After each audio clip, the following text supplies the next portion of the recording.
Bismillahirrahmanirrahim. Assalamualaikum warahmatullahi wabarakatuh. Alhamdulillahi ala ihsani wa syukru lahu ala taufiqihi wa amtinani. Asyhadu an la ilaha illallah wahdahu la syarika lahu ta'ziman li sya'ni. Wa asyhadu anna Muhammadan abduhu wa rasuluhu da'ila ridwani. Allahumma salli alaihi wa ala alihi wa ashabihi wa ikhwani. Para jamaah Masjid Al-Ikhlas Duku Bima yang dirahmati oleh Allah Subhanahu wa taala, kita melanjutkan bahasan kita dari tafsir surat Al-A'raf. Kita sampai pada ayat 138. Ya, pada pertemuan lalu telah kita jelaskan bagaimana kesudahan dari Fir'aun yang ditenggelamkan oleh Allah. Demikian juga bala tentaranya. Apa yang terjadi pada Bani Israel setelah itu? Ya, maka Allah mengkisahkan tentang perbuatan-perbuatan Bani Israel, kejadian-kejadian antara Bani Israel dengan Nabi Musa alaihissalam.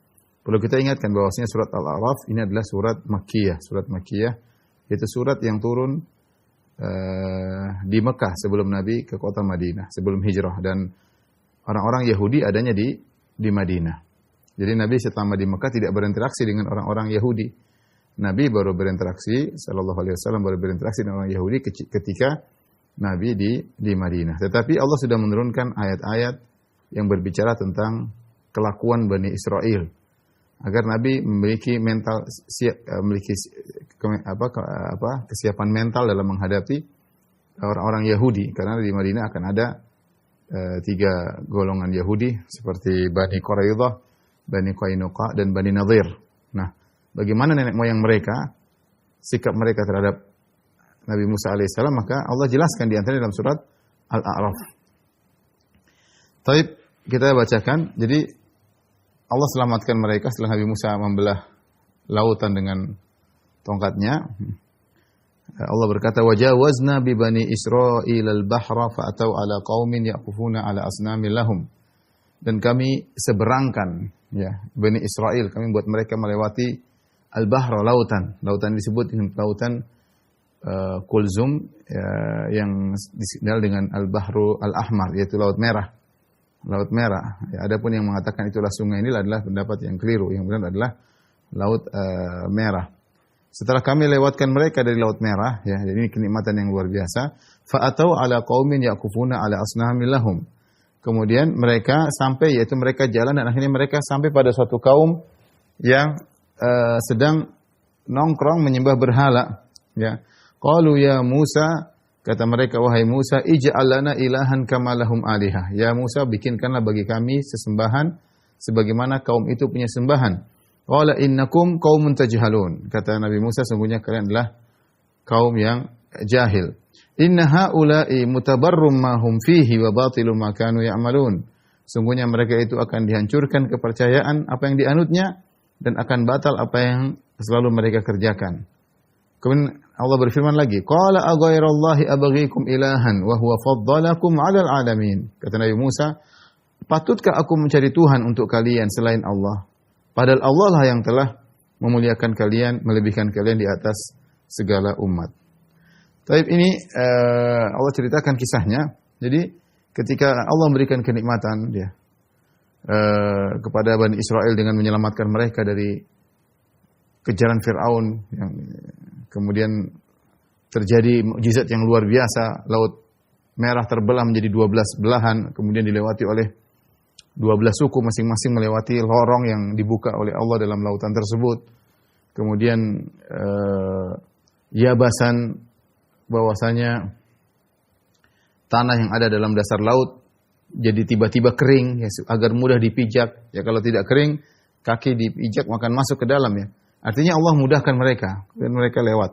Mereka lewat dan mereka menyaksikan dengan mata mereka bagaimana Fir'aun dan bala tentaranya kemudian dibinasakan oleh Allah Subhanahu wa taala. Bahkan Allah menyelamatkan jasad Fir'aun dan mereka lihat jasad tersebut. Ini Fir'aun sudah tewas, ya. Intinya mukjizat luar biasa yang mereka lihat, ya. Apa yang terjadi? Fa'atau ala qaumin yaqufuna ala asnamil lahum. Tiba-tiba mereka melewati suatu kaum. Ada yang mengatakan kaum tersebut dari Laham, ya, kata sebagaimana pendapat Qatadah bin Da'amah As-Sadusi, kana ulaikal qaumin Laham.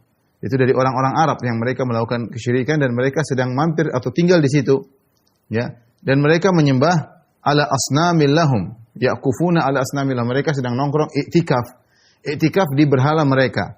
Berhala ini ada yang mengatakan adalah terbuat dari sapi, bentuk sapi terbuat dari emas, ada yang bilang sapi dari kayu, ada yang mengatakan sapi dari perak. Intinya berhala, banyak salaf yang mengatakan maksudnya berhala dalam bentuk sapi. Dan mereka melihat sapi tersebut disembah. Ya. Akhirnya mereka tertarik, mereka berkata, qalu ya Musa ja'alana ilahan kama lahum alihah. Wahai Musa, jadikanlah kami sembahan seperti mereka punya sembahan juga. Dan Musa kaget. Nabi Musa berkata, qala innakum qaumun tajhalun. Kalian benar-benar kaum yang jahil. Di sini kata para ulama, Nabi Musa alaihissalam mengatakan kalian kaum yang jahil tanpa mengkaitkan dengan suatu pun, tidak mengatakan kalian jahil karena ini, kalian jahil dengan sebab ini, karena kalian jahil dengan ini, tidak. Mutlak, dimutlakan oleh Nabi Musa, kalian benar-benar kaum yang jahil. Karena kejahilan mereka ini sudah kebangetan. Kejahilan di puncak dari kejahilan. Tidak ada kejahilan seperti ini. Bagaimana bisa mereka di puncak kejahilan? Ingat, mereka diselamatkan oleh Allah Subhanahu wa taala. Kemudian mereka melihat mukjizat Nabi Musa alaihissalam. Ya. Mukjizat Nabi Musa banyak mereka sudah lihat. Terakhir mereka baru saja melihat mukjizat laut dibelah oleh Nabi Musa dengan izin Allah Subhanahu wa taala. Dan mereka melihat bagaimana Allah Subhanahu wa taala menghancurkan musuh mereka yang selama ini menindas mereka, menyiksa mereka, memperbudak mereka. Kemudian Allah menyelamatkan mereka dari perbudakan menjadi orang-orang yang merdeka. Ya. Setelah semua kenikmatan yang Allah berikan kepada mereka, ya. Kemudian mereka ingin minta sembahan selain Allah. Yang menakjubkan sembahan tersebut, yang mereka minta adalah bentuk sapi. Bentuk sapi yang tidak bisa apa-apa. Sampai Allah mengatakan, ya'kufuna ala asnamin lahum. Bani Lakham atau suku Lakham yang sedang menyembah sapi tersebut. Kata Allah, ala asnamin, mereka sedang iktikaf, sedang nongkrong pada berhala-berhala. Di sini Allah menggunakan nakirah, yaitu menunjukkan hinanya berhala-berhala tersebut. Kemudian Allah mengatakan lahum, mereka sedang iktikaf pada berhala-berhala yang milik mereka. Ini sudah menunjukkan luar biasa, namanya Tuhan-Tuhan yang memiliki yang menyembahnya. Ini yang menyembahnya yang miliki Tuhan. Gimana kemudian Tuhan dimiliki oleh para penyembahnya? Kemudian Tuhan yang dimiliki oleh penyembahnya tersebut mau disamakan dengan Allah Subhanahu wa taala, maka benarlah Nabi Musa mengatakan innakum qaumun tajhalun. Kalian benar-benar adalah orang-orang yang jahil, ya. Sebagian ulama mengatakan, ya, bukannya Bani Israel ingin beribadah kepada sapi meninggalkan Allah, tidak. Mereka menyangka beribadah kepada sapi tersebut akan mendekatkan diri mereka kepada Allah Subhanahu wa taala. Itu persangkaan mereka. Sebagian perkataan Qatadah bin Da'am As-Sadusi, beliau berkata, "Walam yakun dzalika syakkan min Bani Israil fi wahdaniyatillah, wa inna ma ma'nahu ij'al lana syai'an nu'azzimuhu nataqarrabu bi ta'dhimihi ila Allah." Tidak ada keraguan dari Bani Israel bahwasanya Allah Esa. Hanya saja makna dari permintaan mereka ini, mereka minta kepada Nabi Musa, ij'al lana syai'an nu'azzimu, jadikanlah kami sesuatu yang kami agungkan, untuk kami sembah, nataqarrabu bi ta'dhimihi ila Allah. Dengan kami mengagungkan sesembahan ini, kami akan dekat kepada Allah Subhanahu wa taala. Wa dhannu anna dzalika la yadhurru diyanah. Wa kana dzalika li syiddati jahli, mereka menyangka itu tidak ada masalah dalam agama, dan ini ucapan tersebut muncul gara-gara kejahilan mereka yang amat parah. Dan subhanallah mentakdirkan ucapan seperti ini yang diungkapkan oleh Bani Israel kepada Musa pernah juga diungkapkan oleh sebagian sahabat. Sebagian diriwayatkan oleh Abu Waqid Al-Laythi, ya. Di mana dia mengatakan kharajna ila Hunain wa nahnu hudatsa'u ahdin bi kufrin. Kami keluar menuju perang Hunain dan banyak di antara kami yang baru saja masuk Islam. Ya, kami baru saja masuk Islam. Kemudian walil musyrikin sidratun, ya. Yuqalu laha dzatu anwad. Yunatu biha silah, ya. Dan orang musyrikin punya pohon bidara, sidr, yang dikenal dengan dzatu anwad. Dzatu anwad itu pohon tempat gantung-gantung. Mereka kalau punya pedang mereka gantung di situ, mereka punya apa mereka gantung di situ, mereka berharap ada keberkahan dengan digantungkan di pohon-pohon tersebut. Ya. Tatkala sebagian sahabat yang baru masuk Islam lihat kondisi pohon tersebut, tempat digantung-gantung pohon, maka mereka ingin punya seperti itu. Kata mereka, ya Rasulullah, ij'al lana dzata anwatin kama lahum dzatu anwat. Ya Rasulullah, bikinkanlah juga kita seperti gitu, pohon ada yang bisa gantung-gantung, kita bisa nongkrong di situ, kita keramatkan pohon tersebut. Sebagaimana mereka punya pohon yang untuk mereka keramatkan, untuk mereka ibadahi, mereka beribadah di situ, ya. Maka kata Nabi SAW, Allahu Akbar, Nabi bertakbir kaget.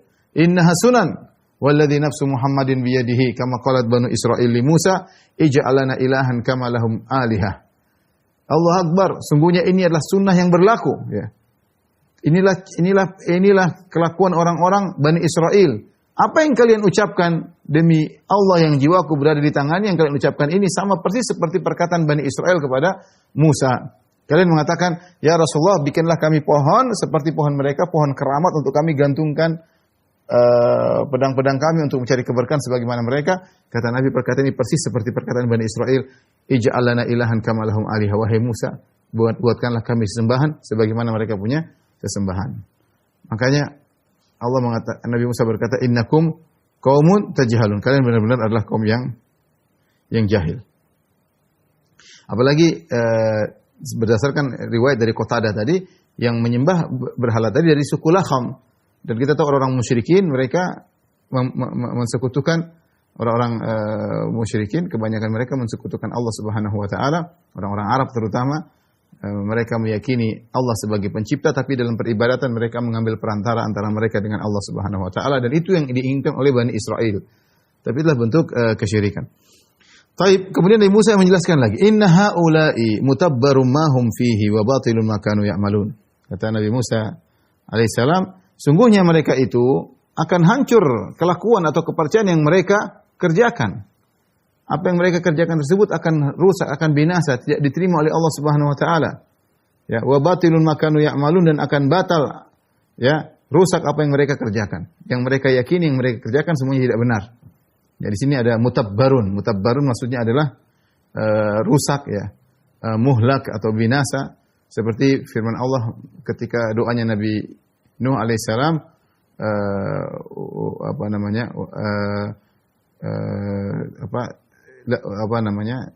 jangan kau menjadikan bagi orang-orang musyrikin, orang-orang kafir, illa tabara, ya, kecuali kau jadikan mereka adalah kerusakan bagi mereka. Jadi tabara maksudnya sama dengan ini, mutabbarun artinya kebinasaan.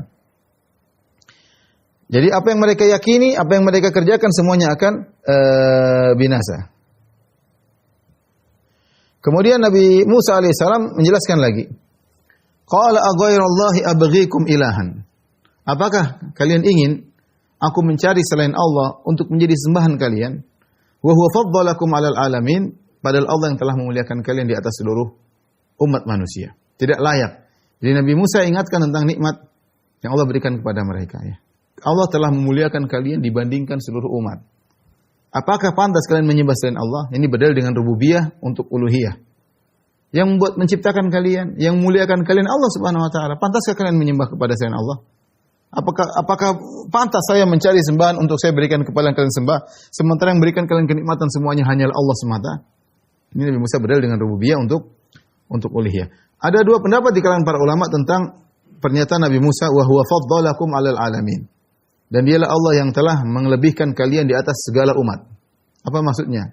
Allah telah memuliakan Bani Israel di atas segala umat. Ada yang mengatakan maksudnya di atas segala umat di zaman itu. Karena di zaman Bani Israel semuanya musyrik. Semua satu dunia musyrik, yang beriman cuma Bani Israel. Sehingga mereka diutamakan oleh Allah dari seluruh umat manusia ketika itu. Adapun tidak selama-lamanya, karena kalau di selama-lamanya ada umat Muhammad sallallahu alaihi wasallam. Umat Muhammad lah kuntum khaira ummatin ukhrijat linnas. Wa kadzalika ja'alnakum ummatan wasata.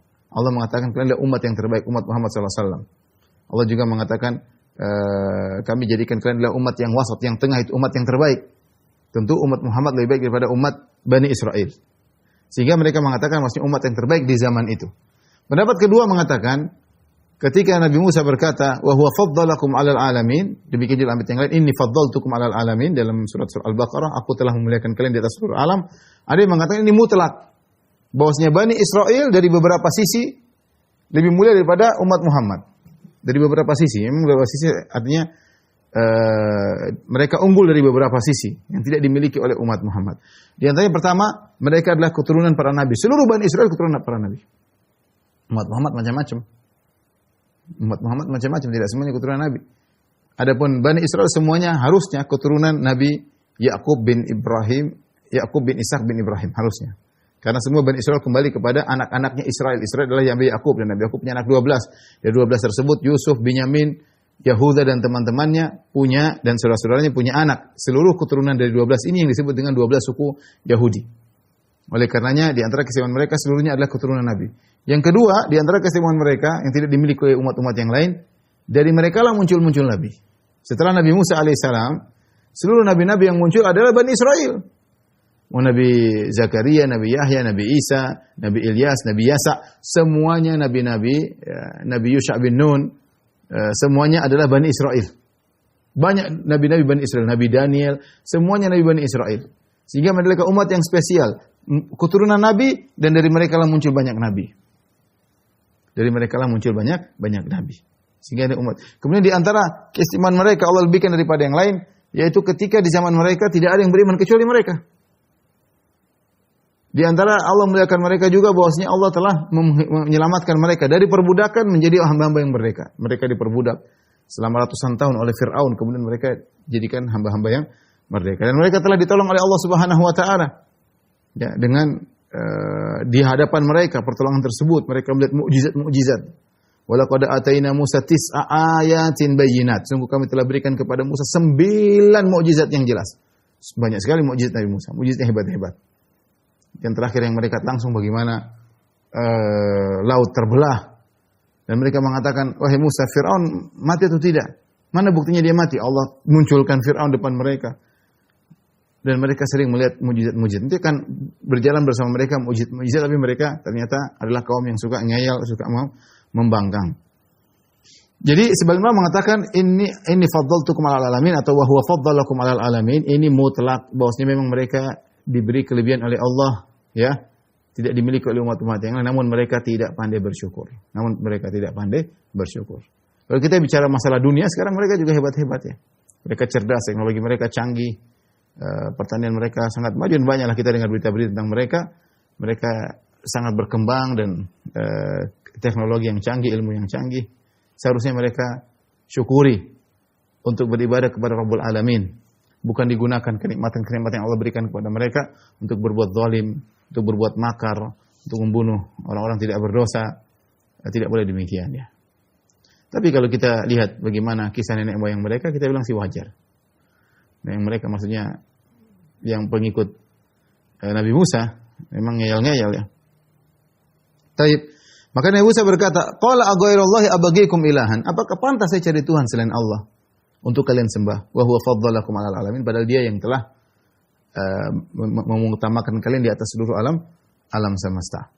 Baik, kita lanjutkan. Kemudian Allah berfirman, "Wa idz anjaynakum min ali fir'auna yasumunakum su'al adzab." Dalam sebagian qiraat wa idz anjakum. Dalam sebagian qiraat tatkala Allah menyelamatkan kalian. Seakan-akan lanjutan dari perkataan Nabi Musa, mengingatkan kenapa kalian minta sembahan selain Allah sementara Allah telah menyelamatkan kalian. Dalam qiraat yang ada dalam mushaf kita, wa idz anjaynakum dengan dhamir nahnu. Ketika kami selamatkan kalian. Ya, maknanya sama. Intinya Allah mengingatkan tentang nikmat-nikmat yang Allah berikan kepada mereka. Wa idz anjaynakum min ali fir'auna yasumunakum su'al adzab. Tatkala kami menyelamatkan kalian dari kejaran Fir'aun, dari perbudakan Fir'aun, yasumunakum su'al adzab, di mana pengikut Fir'aun telah menimpakan kepada kalian siksaan yang pedih, ya, diperbudak, ditindas, disiksa, yang anak laki-laki dibunuh, dan itu bukan puluhan tahun, ratusan tahun. Sebagian pernah kita sampaikan, ada sebagian ahli sejarah mengatakan antara Nabi Yusuf dengan Nabi Musa 400 tahun. Ratusan tahun artinya paling tidak mereka disiksa 300-an tahun atau 200 tahun, intinya lama. Jadi jajah oleh Fir'aun dan pengikutnya. Yuqattiluna abna'akum wa yastahyuna nisa'akum. Anak-anak kalian laki-laki dibunuh oleh mereka, oleh pengikut Fir'aun. Wa yastahyuna nisa'akum, sementara wanita-wanita kalian dibiarkan hidup untuk diperbudak, untuk dizinai, untuk diperkosa dan yang lainnya. Untuk jadi pelayan kalian. Kehinaan yang mengerikan. Wa fi dzalikum bala'un min rabbikum 'adzim. Kata Allah Subhanahu wa taala, dan pada yang demikian itu cobaan yang besar dari Tuhan kalian. Ya. Allah ingatkan tentang nikmat yang Allah berikan kepada mereka agar mereka kembali kepada Allah Subhanahu wa taala dan tidak melakukan kesyirikan. Baik. Kita lanjutkan ya.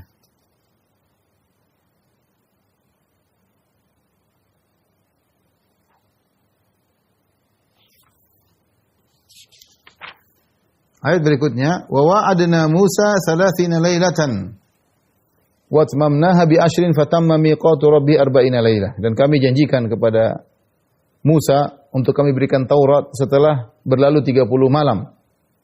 Lalu kami sempurnakan jumlah malam itu dengan 10 malam lagi. Maka sempurnalah ya fatamma miqatu rabbih 40 lailah. Maka sempurnalah waktu yang telah ditentukan janji ya, yang sudah ditentukan 40 malam.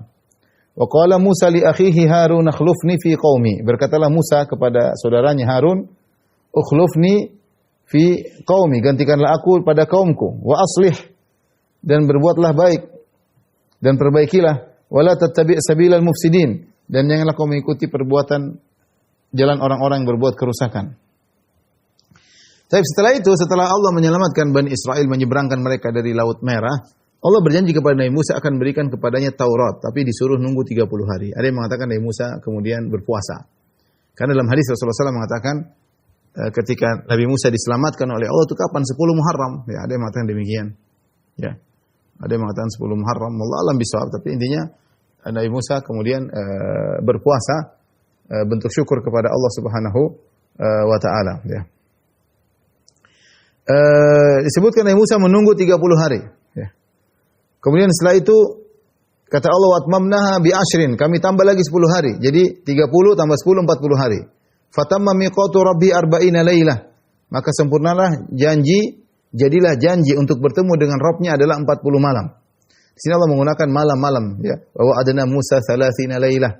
Kami janji kepada Musa 30 hari, 30 malam, lailah. Kemudian atmamnaha bi 10 fatamma miqatu rabbi 40 lailah. Kami tambah lagi 10 maka sempurnalah menjadi 40 malam. Kata sebagian ulama ini adalah bahwasanya tanggalan seharusnya dimulai dari malam hari. Tanggalan dimulai dari malam hari karena menjadi patokan dalam Al-Qur'an adalah malam hari. Apalagi tanggalan Hijriah maka dimulai dari malam tempat rembulan terbit ya. Waktu rembulan terbit berbeda dengan kalau Syamsiyah maka dimulai dari siang hari karena mengikuti kalender matahari. Wa qala Musa li akhihi Harun. Ketika Musa akan pergi menemui Rabb-nya, Musa berkata kepada saudaranya Harun, "Ukhlufni fi qaumi." Wahai Harun, gantikanlah aku pada kaumku. Ya, harusnya Musa yang menjaga mereka, tapi dia mau pergi, dia bilang, "Tunggu.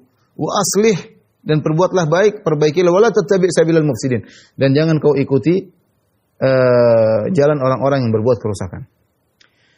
Jadi Musa pergi, dia pergi sendiri. Kemudian dia datang segera ketemu Allah Subhanahu wa taala. Harun suruh jaga Bani Israel. Harun disuruh jaga Bani Israel. Dan ini Allah kisahkan panjang lebar dalam surat Thaha ya. Karena ada kemungkinan mereka akan melakukan keributan. Makanya Nabi Musa mengatakan wala tattabi' sabilal mufsidin. Jangan kau ikuti jalan orang berbuat kerusakan. Berarti dia tahu di antara murid-muridnya itu atau di antara pengikutnya ini ada orang-orang tukang bikin rusak. Maka dia ingatkan, wala tattabi', jangan kau ikuti jalan mereka. Dan kata para ulama, Nabi Harun tentu tidak akan mengikuti jalan mereka. Dia juga seorang nabi, bukan cuma Musa yang rasul. Harun alaihissalam juga seorang rasul, tetapi ini dalam sekedar penekanan, ya. Wa aslih wala tattabi' sabilal mufsidin. Ya, apalagi kan yang jadi rasul utama Nabi Musa. Musa yang berdoa kepada Allah untuk mengangkat Harun sebagai rasul. Kalau Harun diangkat sebagai rasul berarti ada juga kontak langsung antara Allah dengan Harun. Ya, dan dia pasti orang terjaga dari keburukan dan kesalahan. Tetapi ini sekedar nasihat dari Musa kepada Harun karena yang menjadi rasul utama adalah Musa alaihissalam. Dan orang-orang memandang Musa alaihissalam, mereka tidak takut kepada Harun, mereka takut kepada Musa. Dan Musa sudah tahu ini kondisi, Musa alaihissalam sudah tahu kondisi Bani Israel.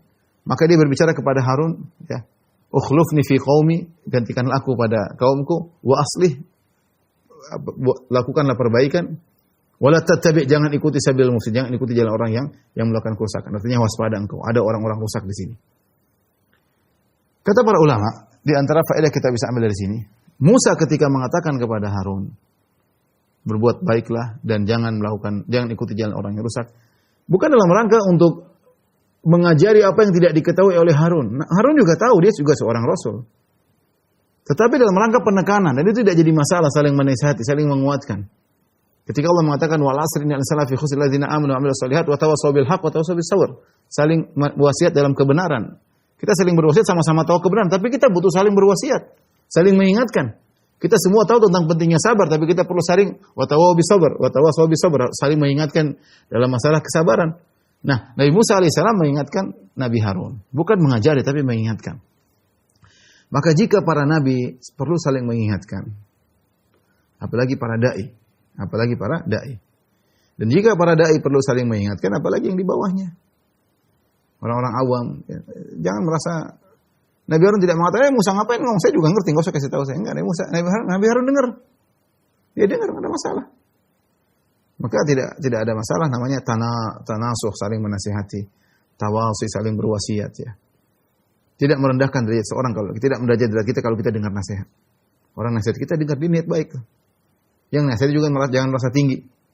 Kalau nasihat keluar dari hati bukan dari kesombongan mudah diterima. Tapi yang jadi masalah kalau nasihat itu keluar dari hati yang kelihatannya sombong, tidak akan sampai ke hati orang. Nampak dia nyinyir, dia sombong, orang nggak mau dengar. Tapi kalau nasihat terus keluar dari hati yang tahu dia orang ini ingin kebaikan, tentu beda, cara penyampaian beda, senyumannya beda, ya orang mau dengar. Tapi intinya kita terima, ya. Sebagaimana Harun alaihissalam dinasihati Musa, dia terima, dia terima. Tapi ayat ini dirangkaikan oleh orang-orang Syiah Rafidhah untuk berdalil bahwasanya yang berhak menjadi khalifah adalah Ali bin Abi Thalib. Sebagaimana pernah kita sampaikan dalam sirah. Ketika perang Tabuk, Rasulullah sallallahu alaihi wasallam pergi, kemudian Rasulullah menugaskan Ali bin Abi Thalib untuk menjaga istri-istrinya dan menjaga anaknya.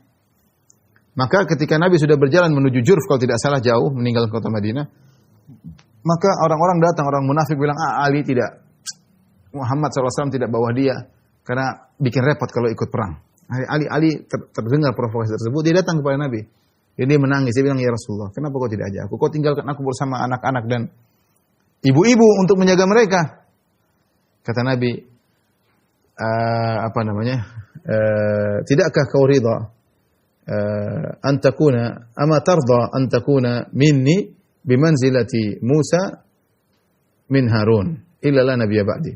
Tidakkah kau ridha wahai Ali, kedudukanmu dibandingkan aku seperti kedudukan Harun dibandingkan Musa? Maksudnya isyarat kepada ayat ini.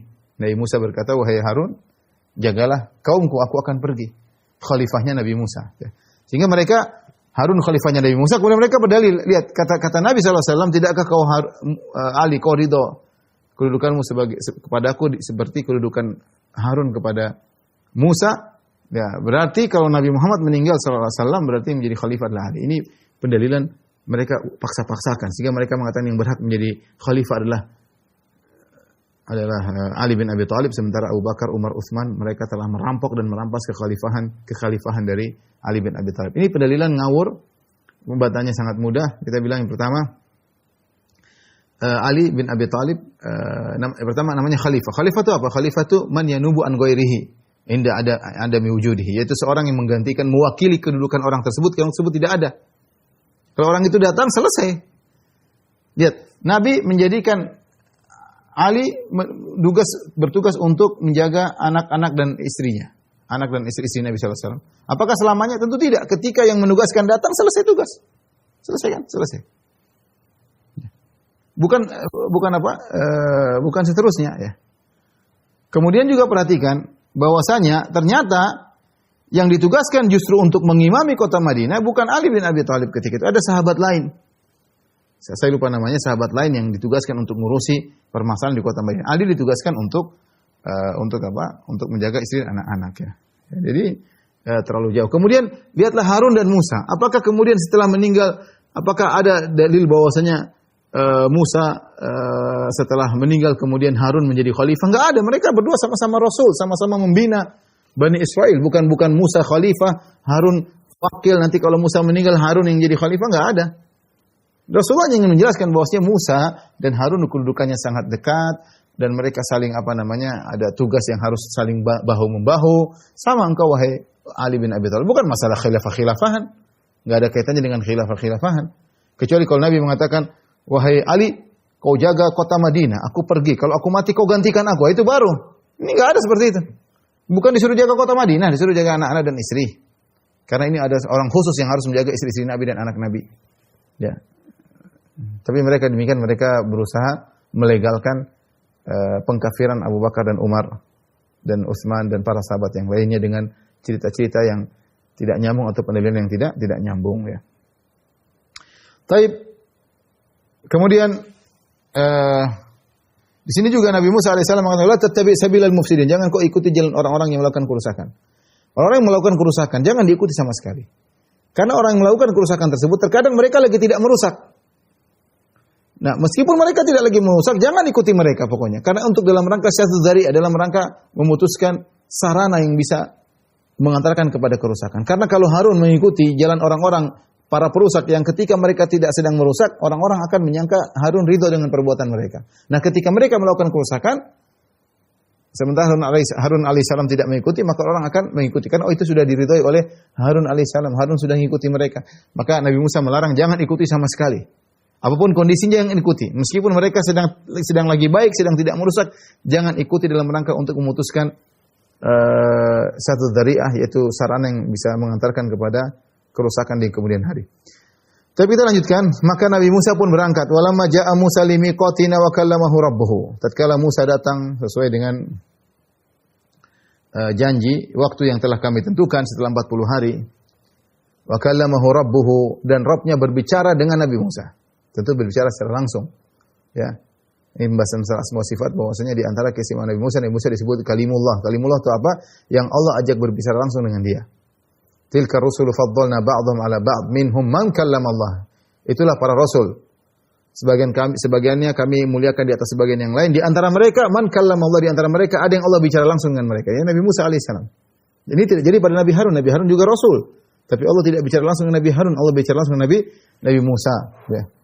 Dan bicara langsungnya berarti berbicara dengan didengar oleh Nabi Musa. Ini sudah kita bahas dalam surat Thaha, atau kita bahas dalam masalah asma sifat. Ketika Nabi Musa berbicara dengan Allah Subhanahu wa taala, bahkan dalam surat Thaha Nabi Musa datang cepat, bersegera. Ya. Wa ma ajalaka an qaumika ya Musa. Kata Allah, kenapa kau dahulu datang meninggalkan kaummu wahai Musa? Buru-buru. Kaummu belum datang, kau sudah duluan. Ya. Kata Nabi Musa, qalahum ala athari. Qaulahum ulai ala athari wa ajiltu ilaika rabbi litarda. Aku bersegera menuju engkau wahai Allah agar engkau ridha kepadaku, agar kau ridha kepada. Jadi Nabi Musa yang mencari keridhaan Allah. Nabi Musa ngomong sama Allah Subhanahu wa taala. Allah berbicara dengan Nabi Musa. Ketika Allah berbicara dengan Nabi Musa merasakan kebahagiaan luar biasa. Bagaimana tidak bahagia berbicara dengan Tuhan? Tuhan yang menciptakan alam semesta ini, Tuhan yang memberikan kenikmatan kepada Musa, Tuhan yang menyelamatkan Musa sejak kecil, Tuhan yang memberikan mukjizat, telah memberikan perintah-perintah, yang membuat tongkatnya menjadi ular, yang membuat tongkatnya bisa membelah lautan. Ini sekarang Tuhan tersebut ngomong langsung. Tuhan tersebut ngomong langsung, bukan bicara dengan malaikat, bukan bicara dengan Tuhan langsung. Nabi Musa bahagia merasakan dia bisa berbicara langsung dengan Allah Subhanahu wa taala, Allah berbicara langsung. Gayung bersambut, Allah bilang gini, Nabi Musa bilang gini, subhanallah, bicara sama Allah. Akhirnya Musa rindu ingin ketemu Allah. Dia berkata, Rabbi arini anzur ilaik. Memberanikan diri, dia mengatakan, ya Allah, tunjukkanlah dirimu agar aku bisa lihat. Aku pengen lihat ya Allah.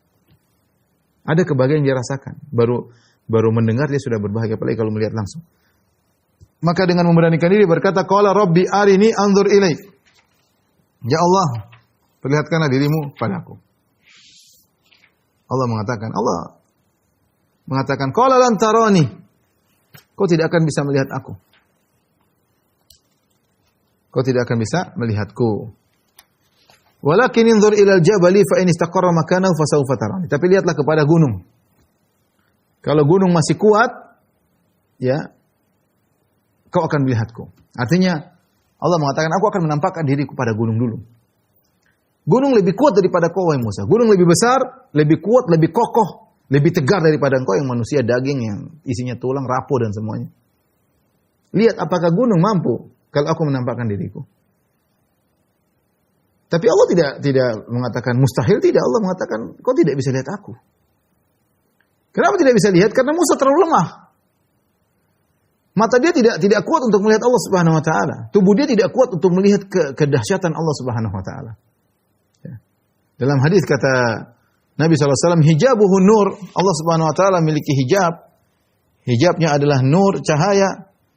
Lau kasyafahu, kalau Allah angkat hijabnya, la ahraqat subhatu wajhihi man taha ilaihi basarhu min khalqihi.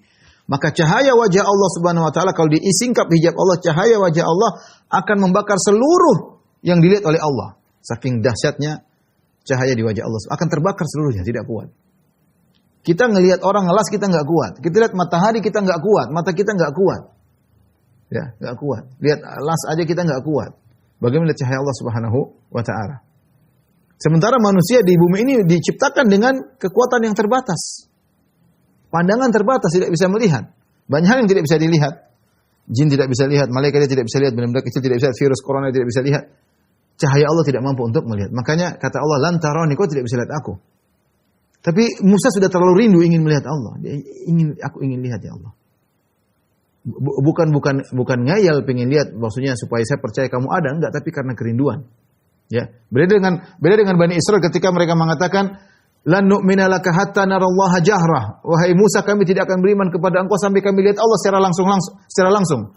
Fa akhadhatumus sa'iqatu wa hum yanzurun. Tahu-tahu Allah turunkan petir bunuh mereka karena mereka minta itu karena ngeyel, pengen lihat Allah karena ngeyel. Kalau kami enggak lihat Allah, kami enggak mau beriman sama engkau. Musa minta lihat Allah bukan karena ngeyel, tapi Musa minta lihat Allah karena rindu. Allah jawab, makanya Allah jawabnya juga baik-baik, lantaran kau tidak bisa lihat. Tapi lihatlah kepada gunung. Kalau gunung masih kokoh, yang gunung lebih kuat daripada kamu, kau akan melihat aku. Kata Allah Subhanahu wa taala, "Falamma tajalla rabbuhu lil jabali ja'alahu dakkan." Falamma tajalla, tatkala Rabbnya tajalla itu zahara, sebagaimana dalam bahasa Arab artinya zahara, menampakkan dirinya, nampak. Tajalla rabbuhu lil jabal, menampakkan dirinya pada gunung, ja'alahu dakkan, maka gunung tersebut hancur lebur. Ada dua qiraat, ada dakkan, ada dakka'a. Dakka'a, ada dakkan. Kalau dakkan itu jadi hancur seperti tepung. Tadinya gunung yang kokoh, batu yang besar tiba-tiba hancur seperti tepung. Tidak kuat dengan cahaya Allah Subhanahu wa taala. Kalau dakka'a artinya gunung tersebut hancur kemudian datar, jadi datar. Jadi datar. Ya seperti dikatakan bahwasanya naqatun dakka, yaitu onta yang dakka maksudnya apa namanya? Punuknya datar. Ada onta seperti itu ya. Maka dikatakan naqatun dakka. Jadi ada yang mengatakan maksudnya gunung yang begitu kuat hancur lebur, ada yang mengatakan jadi tidak bertentangan, ya setelah hancur lebur jadi tanah, rata dengan tanah. Fa kharra Musa sa'iqa, maka Musa pun sa'iq, pingsan. Ada dua tafsir, ada yang mengatakan sa'iq maksudnya mati. Ini pendapat Qatadah, ada yang mengatakan sa'iq maksudnya adalah pingsan. Ya. Adapun tajalla rabbuhu lil jabali ja'alahu dakka, tatkala Allah menampakkan dirinya pada gunung, maka di sini ada hadis datang menafsirkan hal ini dari Anas bin Malik dari Nabi sallallahu alaihi wasallam, tapi hadis ini diperselisihkan. Saya bacakan saja hadisnya. Dari Thabit Al-Bunani dari Anas bin Malik dari Nabi sallallahu alaihi wasallam tentang firman Allah, "Falamma tajalla rabbuhu ja'alahu lil jabali ja'alahu dakka." Kata Nabi, "Azhara miqdar hadza." Allah menampakkan seukuran ini. Ya. Wa wada al-ibham ila khinsir al-isbi' sughra.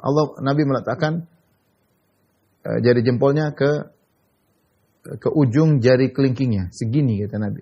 Tatkala menampakkan sedikit gini gunung sudah hancur. Baru nampakkan sedikit gini gunung sudah hancur. Berkata Humayd, "Ya Aba Muhammad, ma turidu ila hadza?" Apa maksudmu bicara begini? Fa daraba fi sadri, dia pun pukul dadanya, dia mengatakan, "Man anta ya Humayd? Wa ma anta ya Humayd? Siapa kau bertanya-tanya begini?"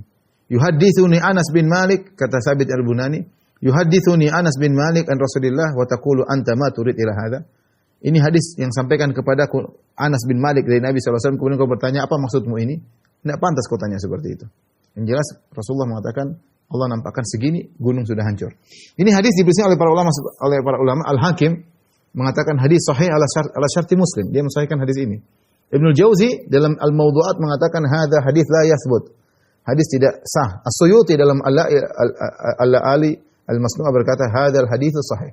Hadis ini hadis yang sahih. Ini perlu dicek lagi tentang hadis ini, tapi ini penjelasan tentang makna tajalla rabbuhu lil jabal, bagaimana ketika Allah menampakkan dirinya ke gunung. Kemudian juga datang dari para salaf ya. Seperti dari Ibnu Abbas radhiyallahu ta'ala anhuma melalui dari Ibnu Abbas dari jalur Ikrimah ketika menafsirkan ayat ini, Ibnu Abbas berkata, "Ma tajalla minhu illa qadrul khinsir." Allah tidak menampakkan dirinya kecuali hanya seukuran khinsir, seukuran jari kelingking. Maka gunung sudah hancur. Sudah hancur. Makanya Allah mengatakan lantaran. Kalau gunung yang begitu kuat, begitu kokoh, begitu besar hancur, apalagi Musa yang begitu lemah, kemudian kecil, maka Musa pun sa'iq, tidak sadar. Nah, sa'iq ini ada yang mengatakan mati, ada yang mengatakan beliau pingsan. Kemudian Allah berfirman, "Falamma afaqa," tatkala Musa sadar, qala subhanak. Beliau berkata, "Maha suci Engkau ya Allah, Maha suci Engkau Allah." Tidak ada makhluk yang mampu untuk di dunia ini yang mampu untuk melihat cahayamu ya. Tubtu ilaika, aku bertobat kepada Engkau. Apa maksudnya Nabi Musa bertobat? Tadi mengatakan Nabi Musa bertobat karena minta untuk melihat Allah tanpa izin, tanpa memandang bagaimana akibatnya. Karena kerinduan, dia pengen lihat, dia bilang, "Hari ini lihatkanlah dirimu." Ketika dia lihat hal yang menakjubkan ini, maka dia mengatakan, "Tubtu ilaika, aku tobat ya Allah, tidak meminta-minta lagi seperti ini." Wa ana awwalul mu'minin, aku adalah yang pertama kali beriman mengetahui tentang hal ini ya. Ini yang terjadi pada Nabi Musa. Oleh karenanya dalam hadis kata Nabi SAW, "Ta'allamu annakum lan taraw rabbakum hatta tamutu." Ketahuilah kalian tidak akan melihat Rabb kalian sampai kalian meninggal. Kalau kita sudah meninggal kemudian dibangkitkan, lain lagi. Kita dimodifikasi. Orang menjadi kuat di bawah terik matahari 50.000 tahun kuat di padang mahsyar. Kemudian bisa melihat malaikat, bisa melihat jin, macam-macam. Pandangan menjadi tajam, semuanya beda. Ya. Kalau masuk surga jadi tingginya ditinggikan seperti Nabi Adam. Orang-orang penghuni neraka jadi kuat, disiksa enggak mati-mati, ya. Dibakar enggak mati-mati. Beda nanti kalau pada hari kiamat kelak. Ya. Tapi untuk di dunia, tubuh diciptakan karena untuk dimatikan dan untuk dibangkitkan. Oleh karenanya, kondisi fisik sekarang tidak mampu untuk melihat Allah karena kita penuh dengan keterbatasan. Ini dijadikan dalil oleh para ulama Ahlussunnah wal Jamaah, bahkan disetujui juga oleh orang-orang Asy'ariyah bahwasanya Allah dilihat pada hari kiamat kelak karena ayat ini menunjukkan Allah mungkin untuk dilihat. Kalau tidak mungkin untuk dilihat, sebagaimana pendapat orang Mu'tazilah mengatakan ayat ini menunjukkan Allah mustahil dilihat. Allah mustahil dilihat. Kenapa? Karena Musa tidak bisa lihat. Kita bilang justru ayat ini menunjukkan Allah mungkin dilihat. Makanya Nabi Musa minta.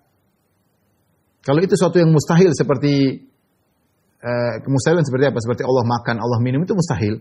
Allah menggandangkan dirinya mustahil. Maka kalau Musa minta seperti itu tentu tidak layak bagi seorang rasul minta sesuatu yang mustahil bagi Allah. Ketika Musa minta untuk melihat Allah berarti suatu perkara yang mungkin, hanya saja kondisi tidak memungkinkan. Tapi itu perkara yang mungkin. Apalagi Allah mengatakan lihat kepada gunung. Allah tidak mengatakan Musa lihat kepada gunung. Kalau dia kuat saya bisa terlihat. Ternyata gunung tidak kuat. Kenapa? Karena dalil-dalil menunjukkan diriwayatkan dari 26 sahabat lebih, sekitar 26 sahabat, bahwasanya Allah akan dilihat pada hari kiamat kelak. Dan itu puncak dari kelezatan di hari kiamat kelak di surga adalah melihat wajah Allah Subhanahu wa taala. Di antara doa Nabi sallallahu alaihi wasallam, "As'aluka ladzatan nazar li wajhikal karim." Aku memohon kepada Engkau melihat kelezatan memandang wajahmu. Adapun di dunia maka tidak ada yang bisa melihat Allah Subhanahu wa taala, termasuk Nabi Muhammad sallallahu alaihi wasallam ketika Nabi Isra Mi'raj.